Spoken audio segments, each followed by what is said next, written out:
Where are we in the Bible? We're in the New Testament, in the Gospel, according to John.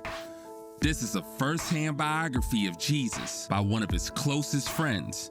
In it, John records 7 iconic I am statements that Jesus made, 7 metaphors, 7 self-portraits of the living God. This week, Jesus says, I am the resurrection and the life. Here's how it goes in the book of John, chapter 11. Now, when Jesus came, he found that Lazarus had already been in the tomb 4 days. Bethany was near Jerusalem, about 2 miles off, and many of the Jews had come to Martha and Mary to console them concerning their brother. So when Martha heard that Jesus was coming, she went and met him, but Mary remained seated in the house. Martha said to Jesus, Lord, if you had been here, my brother would not have died. But even now, I know that whatever you ask from God, God will give you. Jesus said to her, your brother will rise again. Martha said to him, I know that he will rise again in the resurrection on the last day. Jesus said to her, I am the resurrection and the life.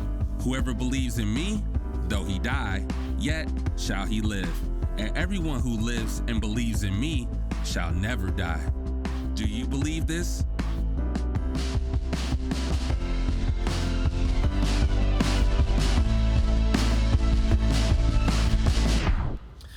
Well, hey everybody, good to be with you. My name is Kyle. I'm our lead pastor here at Crossroads, and it is Father's Day when I'm a dad, so I get to do whatever I want on Father's Day in my message. So we're going to start with a dad joke. Why do melons get married? Because they can't elope. That was the bullseye of a dad joke. You want equal laughs and groans. And that was satisfying. You got another one.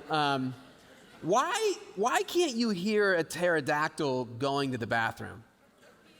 It's because the P is silent. Some of you are like, I don't know how to spell pterodactyl. Look it up. It'll be, I would say be funnier. I'm not sure it'll actually be funnier. Anyway, happy Father's Day to all the dads out there. The message we have today, I think, is a perfect one for Father's Day because we're talking about being with the Father. In other words, talking about heaven. There's different versions of heaven out there. This is why Mother's Day looks different than Father's Day. It's because mom heaven is very different than dad heaven. I'm not an expert on mom heaven, but when I imagine mom heaven, it would be like, flowers in the trees, beautiful. It'd be quiet. No one's bothering you. No one's going, Mom, Mom, Mom. Like, that's not happening. All your food shaped like origami looks beautiful. You don't even want to eat it. It looks so pretty. That is not dad heaven at all. We would have trees, but not with flowers. They would grow bush lights. It'd be amazing. And it'd be loud because we all have a truck with a V8 in it. We'd be eating slabs of smoked meat. It'd be incredible. Very different than mom heaven. And when Jesus comes along and he does this thing where he says, I am the resurrection and life, he presents a very different view of heaven than the people had ever considered before. This is a very significant story that we're looking at today. It comes from John 11. Very, very significant. One, because Jesus actually raises a dead guy out of the grave. This dude, Lazarus, had been dead for 4 days. Jesus walks up, calls him out. He comes out in his grave clothes. Very significant miracle. And number 2, this thing he does, raising Lazarus from the dead, this claim he makes, I am the resurrection and the life, this is the thing that gets him killed. Literally 1 chapter later, you can go and look at this story, and the Pharisees are trying to kill him because of this miracle. And oh, by the way, also trying to kill Lazarus too. Bummer for Lazarus. Welcome back. We're going to try to kill you. That's this story that we're looking at. Very significant. I've actually been to the place where many believe that this happened and been able to study the story in its context in detail. This is right outside Lazarus' tomb. Now, when you go inside that door, there's these sets of stairs. You go down about 2 or 3 flights of stairs, and there's this hole in the ground that most people have to duck through to get into. I can kind of walk in straight, which is an advantage for me. And when you get in there, you can see this tomb. Now, is that the actual tomb? I don't know. I really don't know. It might be, but But if it's not that tomb, it's one very, very nearby. And that's because the location where this story happened, Bethany, has been studied and revered for centuries because of this story. It's because this story taps into one of the deepest, most universal human questions that all of us have. One that I'm willing to bet, whether you follow Jesus for a long time or whether you don't believe in God at all, you still have some degree of uncertainty and unanswered questions about. And that question is, what happens after I die? Every person who's ever lived has wondered this question. And that's not an accident. The Bible says that God actually put this question inside of us. Ecclesiastes 3:11 says, He, God, has also set eternity in the human heart. So we wonder, well, what happens? What's heaven like? Is there a resurrection? Is there stuff after this life? And whether you're a believer or not, the popular view of heaven that circulates right now kind of has 3 points to it. Popular view of heaven. One, heaven is a place, and that place is there, not here. Wherever there is, however far away it is, it's there. It's definitely not here. And it's then. It's in the future. It's not now. It's not now. And as such, many Christians hold this basic view. They seem to believe that the goal of life is to someday get to the place called heaven. And in this story, in this moment that we're going to sink our teeth into, Jesus blows up all of that. Completely reframes what heaven means, completely. He makes this claim that heaven is not a place, he's a person. That heaven is not a someday reality you're going to get to, but a presence that you can enjoy right now and right here. And I'm telling you, if you can get to Jesus' view of resurrection, Jesus' view of heaven, it will change everything in your life. Because when you believe that heaven is a place, you'll do everything to try to get there someday.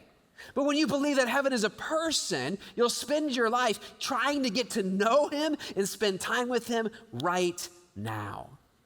My hope and my prayer is that for all of us, we make this shift today, that wherever we're starting from, we make progress towards Jesus' view of resurrection in heaven, towards the offer that he makes to all of us to be with us today in this moment. Before we go any further, let's pray together. God, I'm asking that you would show up, that you would do exactly that you'd be with us powerfully, personally, God, that we would feel your presence even now. Amen. Now we're doing this art museum metaphor for this series, this 7 self-portraits of the Son of God art museum metaphor. And so the best way to think about this, I think, is that Jesus completely reframes resurrection in heaven, completely reframes it. I was talking to a guy this week I just met, and he told me that his hobby is collecting antique folk art and then reframing it, because when you reframe it, it increases in value. And I had 2 thoughts. One, I was like, bro, you need a new hobby. Motorcycles, hunting, underwater basket weaving, anything sounds better than what you just said your hobby is. That was number 1. And then number 2 was like, oh, that's actually a perfect example of what Jesus does here. He does mess up. He does disassemble what you might think heaven and resurrection is. But when he reassembles it, when he reframes it, it doesn't lower the value. It actually increases dramatically in value. Dramatically in value. Now, quick background on the story before we dig into it. We're going to go through this entire story. Quick background now. There's characters there in the story. There's Jesus, and there's the disciples. Then there's these crowds of people, and it's diverse crowds of people, because Bethany, where this takes place, is 2 miles from Jerusalem. Jerusalem's this cosmopolitan city. There's people from all different backgrounds and belief systems there. So you've got the Jews, yes, they're in Jerusalem, but then you also have a lot of Hellenists. These are the Greek thinkers, influenced by Greek philosophy, Greek religion, across the Greco-Roman world at the time. Lots of those people are there. And then you have this family. There's Lazarus, the dead guy, and his 2 sisters, Mary and Martha. And this isn't like 3 random people or some random family. This is some of Jesus's closest friends on the entire earth. We don't know exactly when and where Jesus met them, but we can tell from the Gospels that when Jesus goes to Jerusalem, he's typically staying at their house. Holy Week, he stays at their house. In fact, the last place that Jesus' head hit the pillow before he went to the cross at their house. Significant place, significant people to Jesus. Here's how the story begins, John 11, verse 1. Now a man named Lazarus was sick. He was from Bethany, the village of Mary and her sister Martha. This Mary, whose brother Lazarus now lay sick, was the same one who poured perfume on the Lord and wiped his feet with her hair. That happens in John chapter 12, one chapter later. So the sisters sent word to Jesus, Lord, the one you love is sick. When he heard this, Jesus said, this sickness will not end in death. No, it is for God's glory, so that God's Son may be glorified through it. Now, Jesus loved Martha and her sister and Lazarus, so when he heard that Lazarus was sick, he stayed where he was 2 more days. It's kind of a head scratcher. You're like, wait, okay, so because you love them so much, you decided to make them wait. I wish that my wife would read this part of the Bible. She tends to get upset at me when I make her wait. I'm just being like Jesus, you know? I'm just showing her how much I love her. I've heard this story talked about, and people say, this is Jesus. He was okay with Lazarus dying. He waited so that Lazarus would die, so that then he could raise him from the dead and have this big, beautiful lesson. Actually, no, that's not what happened. See, where Jesus was when the messenger gets to him with this news was a day's journey away from Bethany. And we know, as we're about to read in just a minute, that when Jesus gets to Bethany, Lazarus had been dead for 4 days. And so we can do a little bit of math. We can go, it took a day for the messenger to get there. Jesus waits 2 days.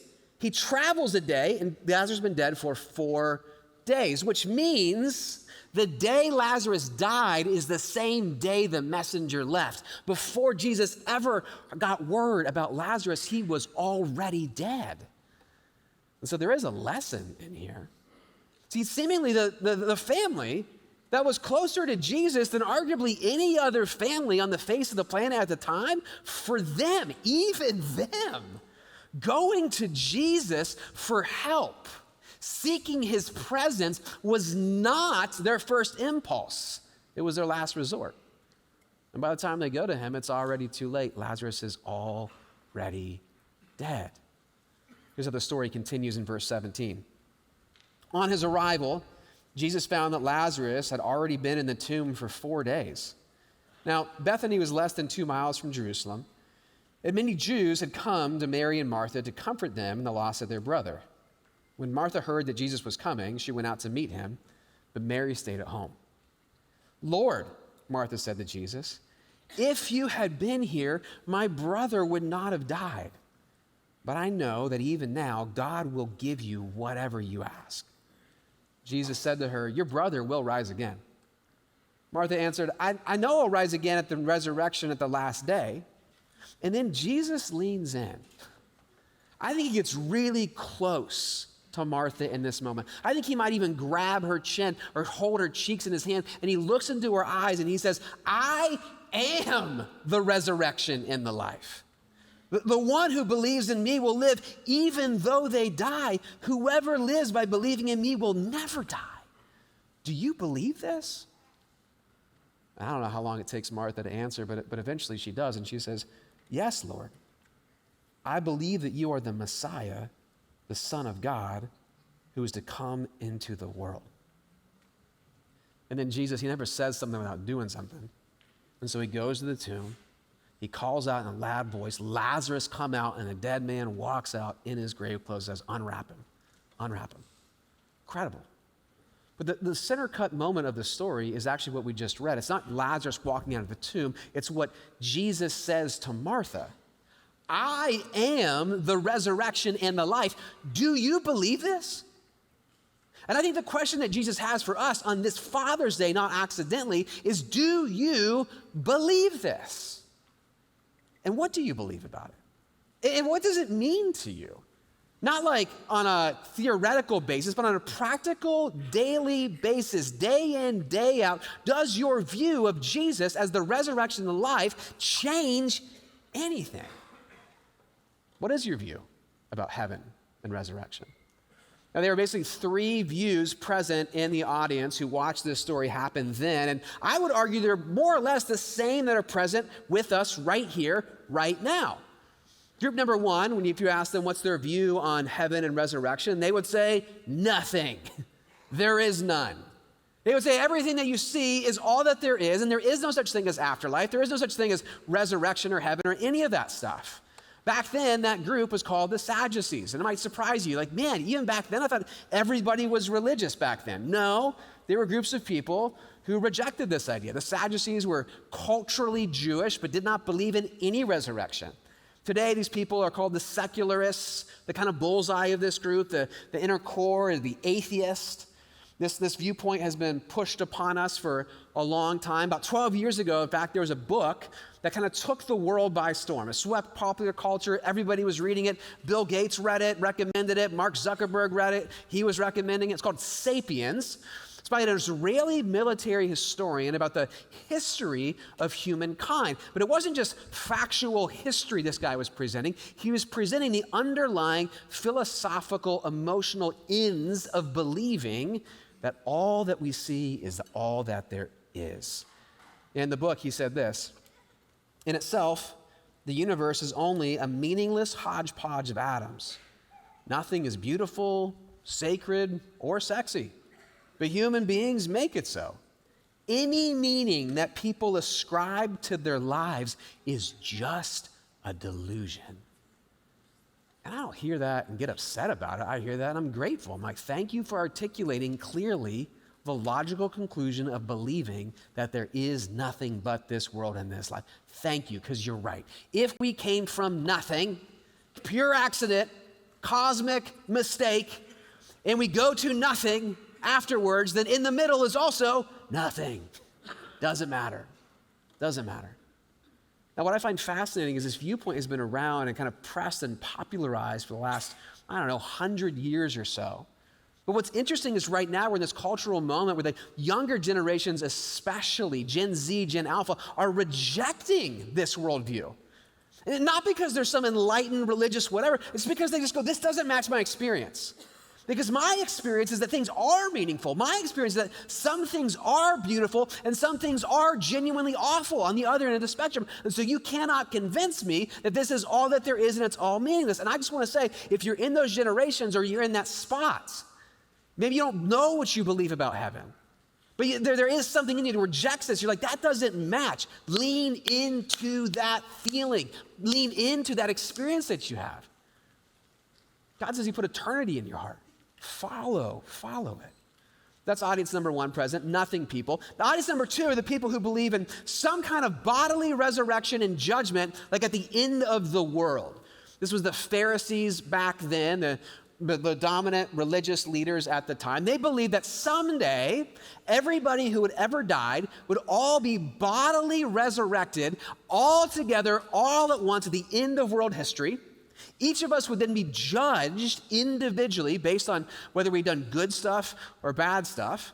And the people who had done the good stuff, them, would go to the good place, heaven. And the people who did the bad stuff, everybody else, would go to the bad place, hell. This was their viewpoint. You might hear that and go like, damn, that kind of overlaps with a little bit of my perception of the afterlife, heaven, resurrection, all that stuff. And then there was this third group present too. These are the people who didn't believe in this physical thing. They believed in something more spiritual. They would say something like, my body is a meat suit and my soul is trapped inside of it. And one day the meat suit will die and my body will be free to go to the good place, the spiritual realm. Because the spiritual realm is good and the physical realm is bad. This was the Hellenists back then, the Greek people walking around thinking these thoughts. This is also, by the way, what many Christians seem to believe, that this is basically heaven. My meat suit, my body bad, and one day it'll die, and then I'll escape the earth, then I'll go live in this like disembodied spiritual state. I'll live in a cloud or something. This is what I thought heaven was like as a kid growing up. I hear someone talking about that, and they're like, one day we're going to get to heaven, and it'll be pearly gates, and live on clouds, and we'll just sing songs to Jesus all day long. And they would say this as I had just sung a song to Jesus, played by some lady ironically named Martha on a pipe organ, and it bored me to death. And I was like, if that's heaven, no thank you. You know, like I'll take my odds with the other place because I know I'm not gonna like that. I'm bad at sitting still, I don't like these songs. And if you've ever had a moment like that too, we're like, man, I've struggled to connect with what church seems to tell me heaven is like. I have good news for you. That view of heaven, this disembodied spiritual weird thing, that's not Jesus, that's Plato. Literally, Greek philosophy. Plato's the one who's sort of picking at this idea about the physical is super bad and the spiritual is getting there, you escape this prison. That's Hellenistic thinking. That's Greek thinking. It actually developed into the first heresy that the church ever had to deal with and fight, called Gnosticism. Even in the New Testament, proto-Gnosticism, the beginning of it was taking root in people. You can look in the writings of John and Paul, and they would emphasize, for instance, that Jesus came in a physical body. It's because this kind of Gnostic thinking was saying, well, the physical is bad, and so Jesus, as God, he can't be good and inhabit a bad physical thing, and so he actually wasn't physical, he was like a hologram. He was like a ghost who looked real. You know, he wasn't really crucified, he didn't really die, it all just kind of appeared that way. And the gospel writers go, no, that does not match at all what God says, at all what Jesus said about heaven and resurrection, at all. Now, to all three audiences, wherever you find yourself across that spectrum today, maybe a little bit in all the camps, I don't know. To all three of the audiences, Jesus says, I am the resurrection and the life. Do you believe this? And in that statement reframes all three viewpoints about heaven. Us Ransons, we've been watching a lot of World Cup, like probably too much World Cup, like binging, gorging on the World Cup. I don't care who's playing. Uzbekistan, I'm in. Great. Curacao, amazing. Their goalie was a beast last night, 15 saves, amazing. I love it. I love watching all the games. But my favorite part of the World Cup actually isn't the matches on the field, it's the fans in the stands. Have you seen this? These people from other countries are coming to America and they are like just living their best life. I read this article on ESPN, it blew my mind. Scotland fans drink Boston dry as local bars run out of beer. Wow. They drank triple the amount of beer sold on St. Patrick's Day. When you outdrink the Irish by a factor of 3, like you deserve a gold medal and a new liver. Like that's amazing to me. It's not just the Scottish. People from all over the world are coming to America and absolutely loving it. And you've seen clips kind of like these. Amazing! First bite, man. Bob came all the way from Japan. It's his first time trying Texas barbecue. I'm excited! Let's do it. Oh my God! How big is that? Hey, first bite. First bite, man. That's your first ever bite of Texas barbecue. What do you think? Amazing! Like not hard. The Tender. texture, tender. Umami, delicious. Ma! Try macaroni. Oh, go. Crunchy. His mind is blown. He's like, what? It's not just the food, they're also loving the size of our cars. Check this out. I bloody love driving in America. It's such a pleasure. It's such an absolute pleasure. We've had to change our car purely because we needed to, the old car had a service, but we've got this Jeep Wagoneer. It is massive. It is huge. The air conditioning is amazing. The screen's amazing. I'm even getting cold air blowing up my bottom. I love being in America. I love American cars. I love American roads. And we are having the best time of our lives.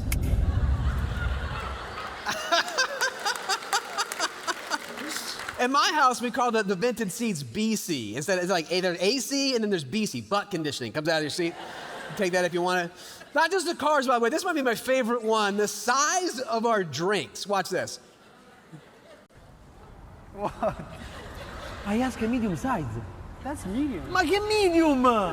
Madonna! My entire family can drink from here for 1 month. So this is a medium size? Yeah. Madonna We're in Santa! Texas, everything is bigger. But also, why you have to pay more for a bigger size if I have the free refill? Because that you can take out and you just have it for the entire day. But there is no sense. You have the free refill. You know how many calories is this? How many? I don't know. At least 2 plates of pasta. Is it good though? His sugar is good. For sure it's good. Guys, take it. No! No. Pick it up.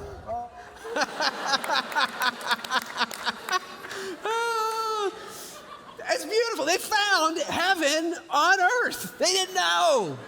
Their version of heaven is America. Everything is awesome and huge. It's great.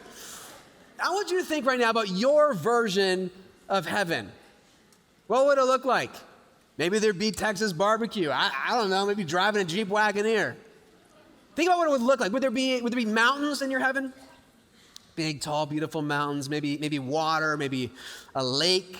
Maybe you're a beach person, crystal clear Caribbean water. Imagine your heaven, construct it in your imagination right now. What would your heaven be like? Mine would definitely have the Swiss Alps, and then it would have like the Maui beaches and be a little bit of Ohio woods in there, because I'm a country boy. I love the woods, right? That's my heaven. For sure, we'd be drinking Busch Light and eating smoked meat. It'd be awesome. That's my heaven. Think about what yours would look like. Now make it 10 times better than you just imagined in your head. I don't know, how do you do that? I don't know, make it 10 times better. Make the mountains bigger, make the beaches bigger, make your house, your mansion, you got a mansion in heaven, make it that even bigger, okay? Imagine the whole thing.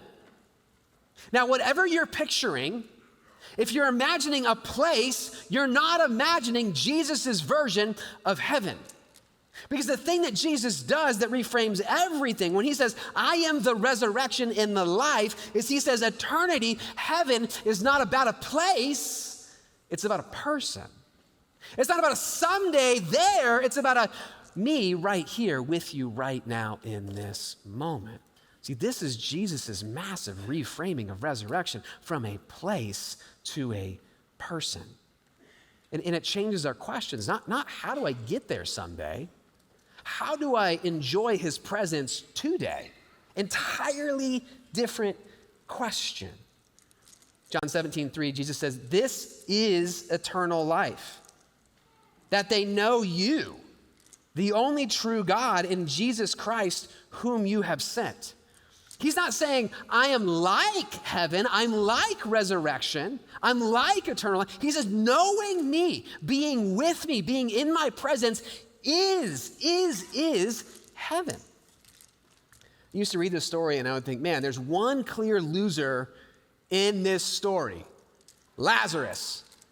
You know, sucks to be Lazarus. You're in heaven. Everything is awesome. You die, you go to heaven, you got your mansion, you got your Busch Light tree in the backyard. It's great. You're loving it.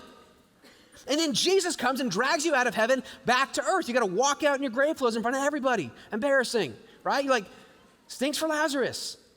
And then I realized, no, actually, I got my mindset completely flipped. I'm not thinking about this Jesus' way. If you think about it Jesus' way, Lazarus wasn't taken from heaven back to earth. Lazarus was raised out of the grave and brought back into the presence of heaven himself. So you and I have to get this right. We have to see this how Jesus sees it. Heaven is being in the presence of God. And I'll say on Father's Day, heaven is being in the presence of your Father, That's when you're resurrected. That's when you experience new life. No place else. At Crossroads, we've seen thousands and thousands of people, me included, my wife included, who have met Jesus, walked in his presence, and had our lives forever changed, who have been, in a word, resurrected now. People like Jesse. Growing up, I was raised in a Baptist church. I understood God, I understood what he meant, but I never felt it. I was spoken out about not believing in God. I had a speech impediment. Most people couldn't understand me until I was about 7 or 8 years old. I always felt behind, always felt different. That little boy just wanted to fit in, wanted to be a part of something that I never felt I was a part of. You know, I was a big frat type partier, drinker, and fell into the wrong crowd.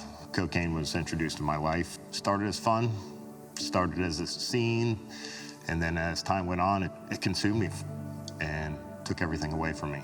I've had 5 roommates, 2 of them are dead, 1's in jail.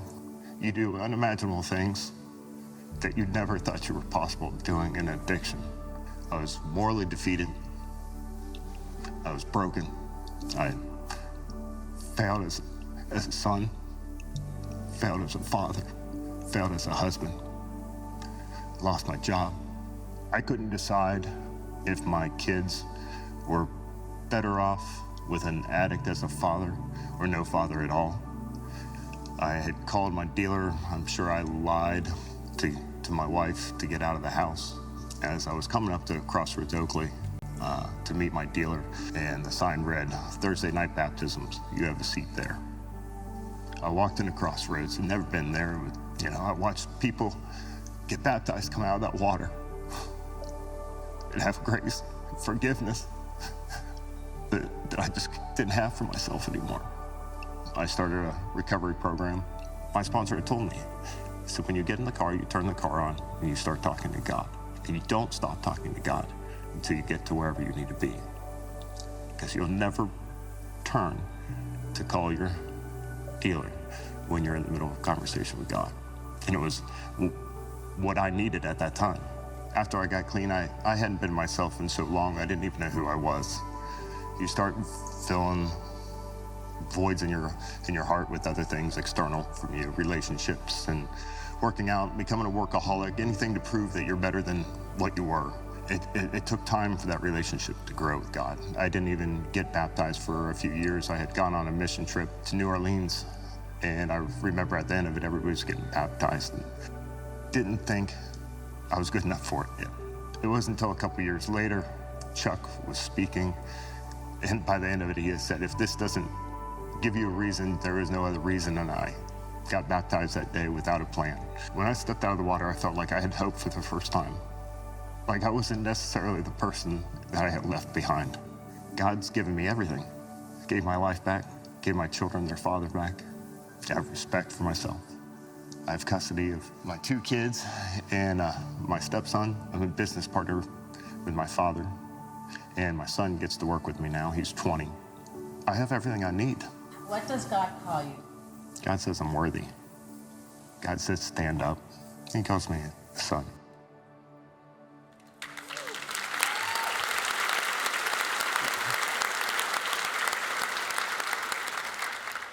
What he said there at the end is the key.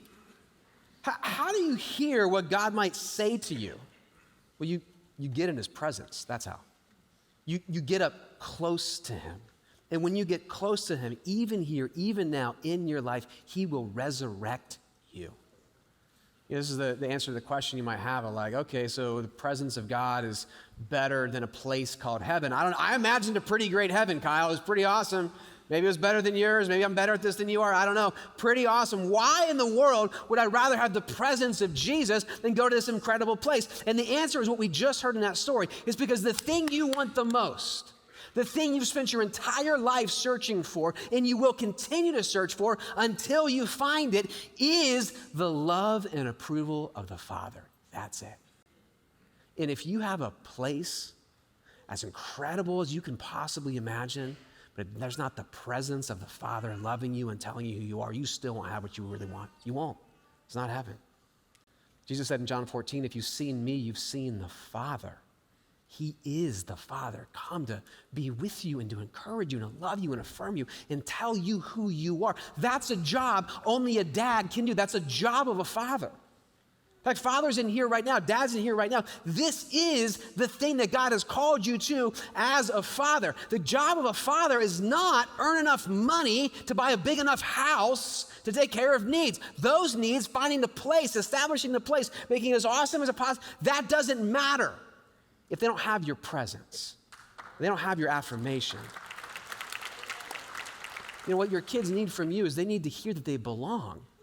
Because when they hear that they belong, they won't go chasing after affirmation, chasing after belonging, compromising their character, looking for things in the wrong places. They won't do that because they'll know they belong to you and they'll know who they are. And I get it, dads, I get it. As a dad, I spend so much time feeling like I'm probably screwing this up, you know? I come home from work and I have this imagination of what it's going to be like, and I'm going to sit down. It's going to be awesome. The other night, we played Phase 10 as a family. Don't ever do this. It's a terrible idea.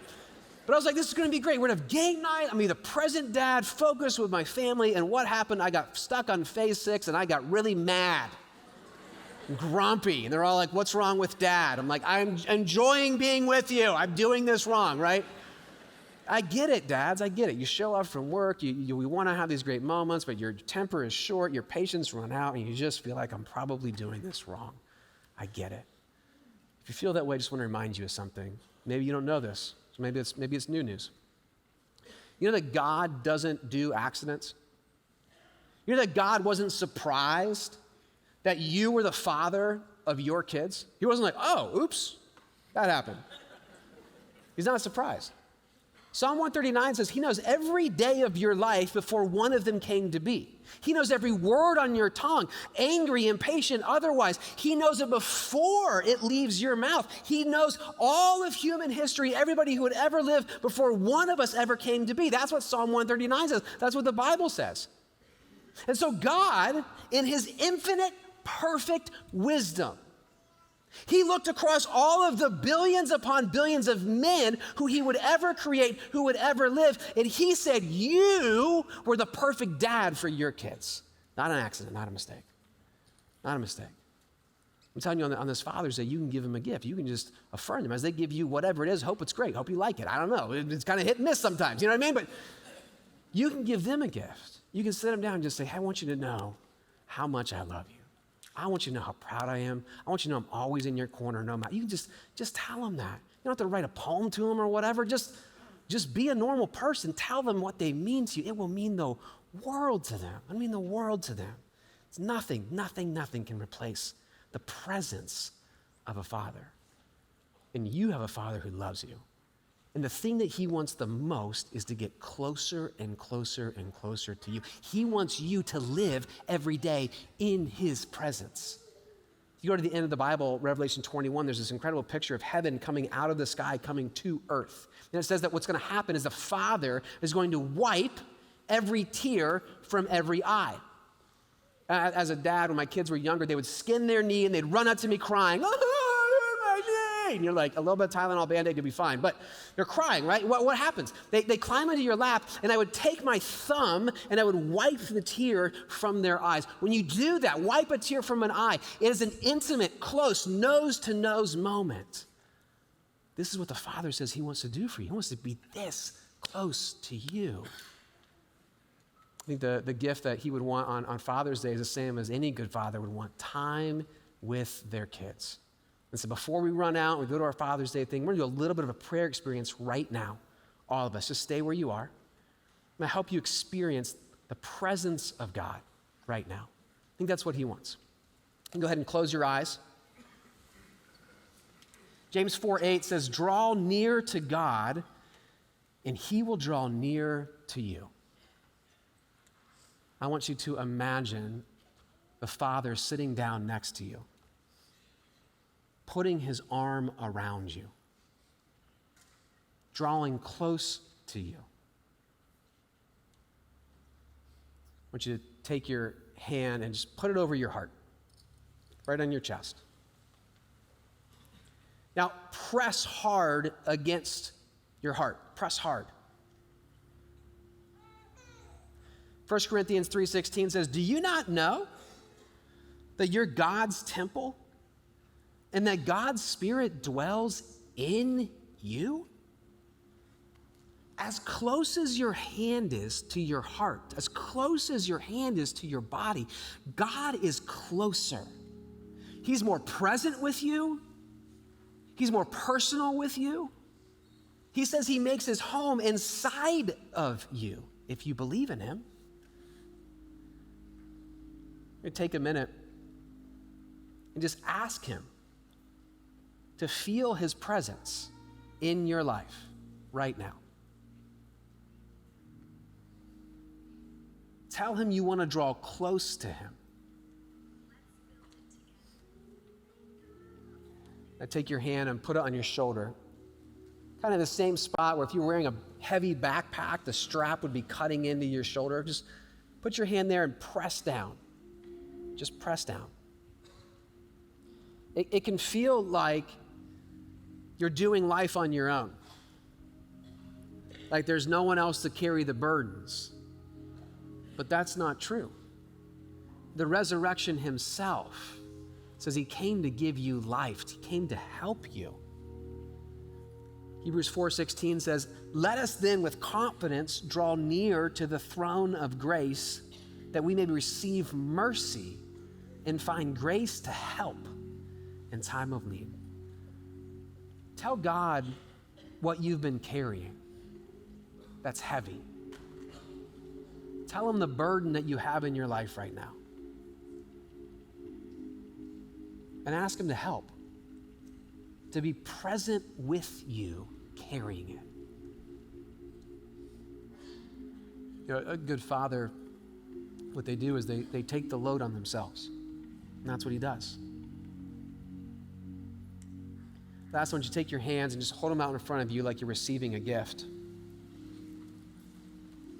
Psalm 16:11 says, "In your presence there is fullness of joy. At your right hand are pleasures forevermore." Do you know it's okay to ask your dad for joy?